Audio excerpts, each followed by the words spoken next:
One of the most prolific international vocal talents of the 1970s was Olivia Newton-John, who by 1977 was onto her 10th album, depending on which discography you count it up as.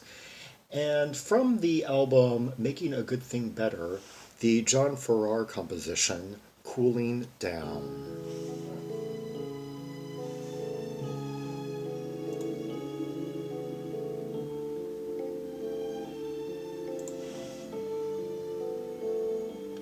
Yeah, that combination of strings and Fender Rhodes never fails. Take all the time that you need to be certain. Say nothing till you can say what you mean. It's beautiful, like characteristic, trademark sustain notes of hers with a slight waver. Don't stay with me just to save me from hurting. I may be young, but I'm not green. That breathy, angelic tone, but done with a slight kind of ever so faint bedroomy. It's like a mixture of several qualities at once. It's slightly maternal. It's slightly kind of erotic. It's angelic. It's a number of things. She could be. I really think part of Olivia Newton-John's appeal is that she could be any kind of woman you imagined her. Whether you saw her as kind of a maternal figure, whether you saw her as, a romantic kind of interest in another realm, in a parallel universe anyway. Whether you saw her as kind of angelic, almost like from the heavens. She could any kind of like female figure that you were looking for in a pop star. She could be for you.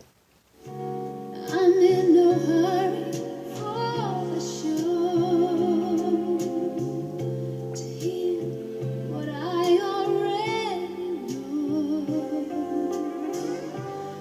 Heck, whether you were just looking for maybe a shoulder to cry on or someone to be your guide, your maybe it could have been just something completely platonic that you were looking for. Let's catch up on the lyrics here.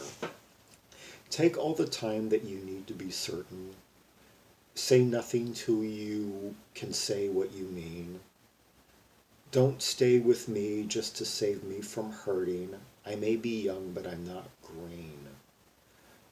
I'm in no hurry for the show to hear what I already know. So this is about the narrator is being being cool-headed about that she's about to be at the receiving end of a breakup, or that the love interest or the once love interest is just isn't feeling it and wants to let her down easy, and but she can tell she can trace those words in advance, and she is trying to alleviate the guilt that he may be feeling in the situation.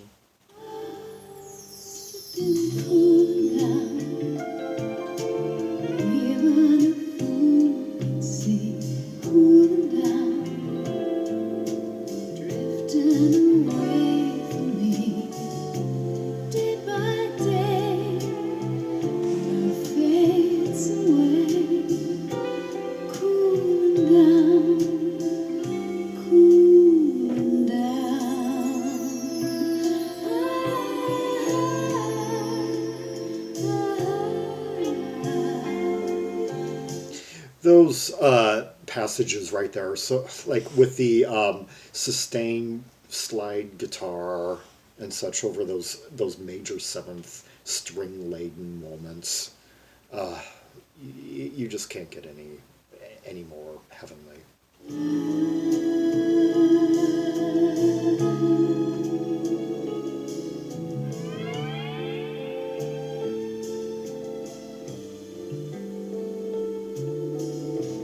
Trapped in your dreams for too long, you've been yearning to find yourself, live a life of your own. The way she holds those notes and kind of like moves slightly, just kind of waves the tonalities slightly. That sounds like a pretty loaded line couplet right there. Let's unpack it. Trapped in your dreams for too long, you've been yearning to find yourself, live a life of your own.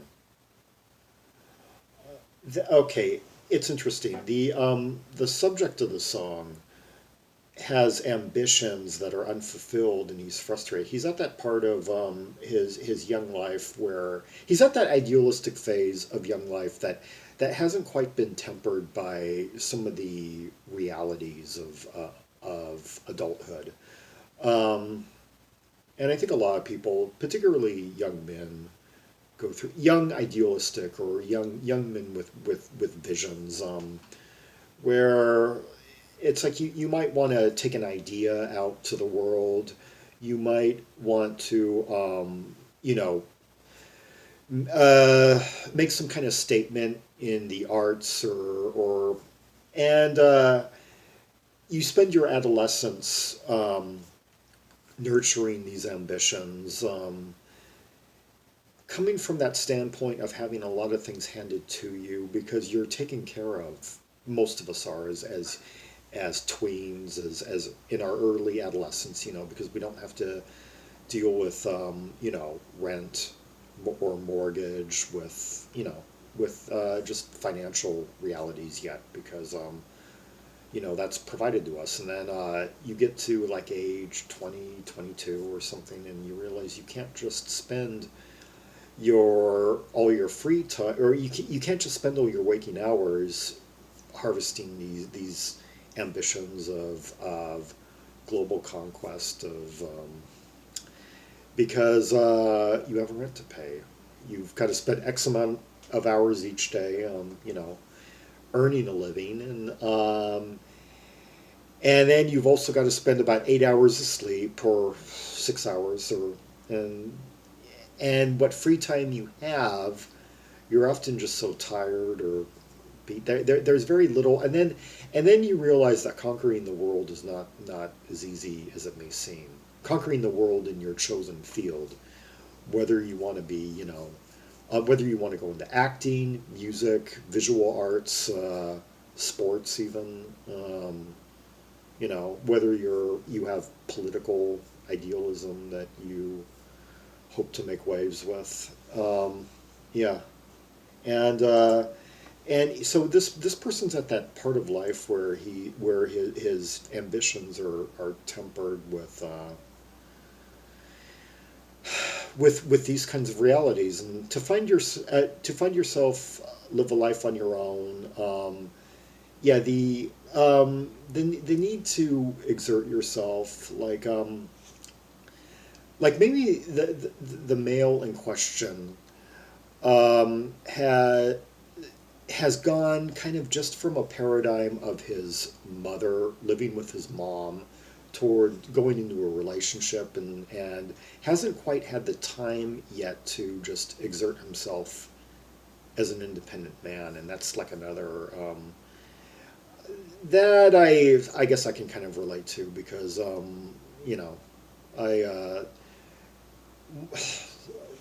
enough said on that, but back to the track. The love has died and it won't be returning.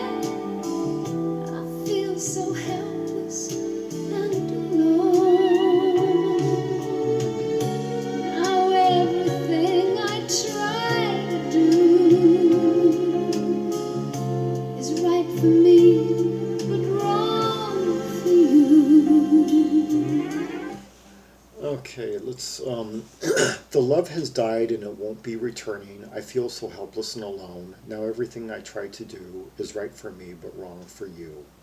So she's admitting that she's sad to see the love die, despite, even though she already saw it coming, and she understands where he's coming from.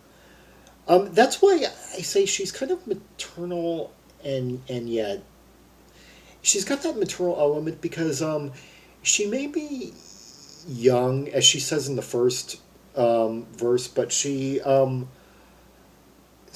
has a wisdom beyond her years as the narrator of this particular track.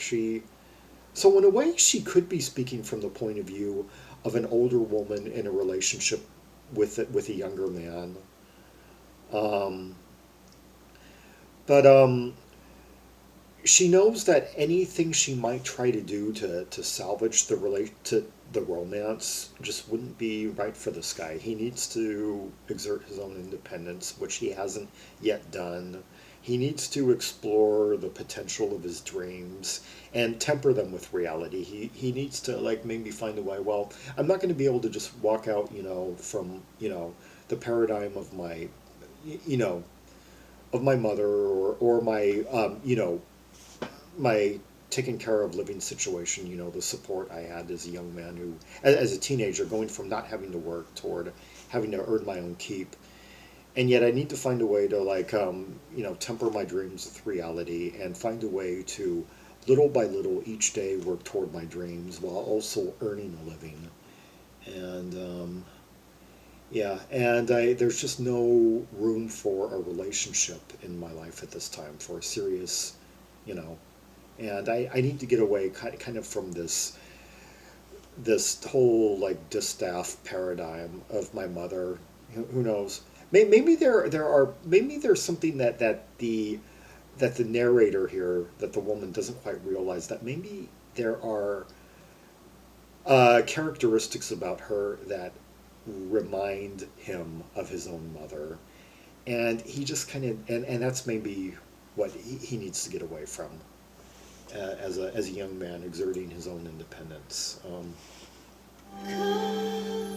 'Cause you can cool down, even a fool could see. Cool down, drifting away from me, day by day,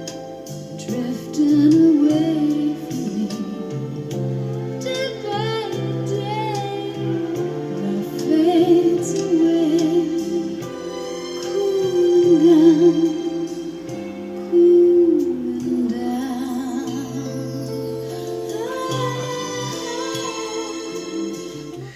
Oh, those, you see, now she has gone really into kind of the more erotic territory with her singing.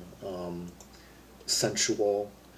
Because you've been cooling down, even a fool could see, cooling down, drifting away from me day by day.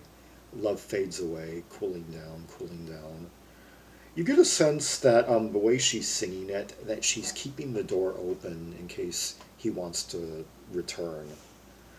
Um, but she's like level-headed with it because she is in touch with who she is as a woman, and that's kind of self-evident in the way that this is delivered.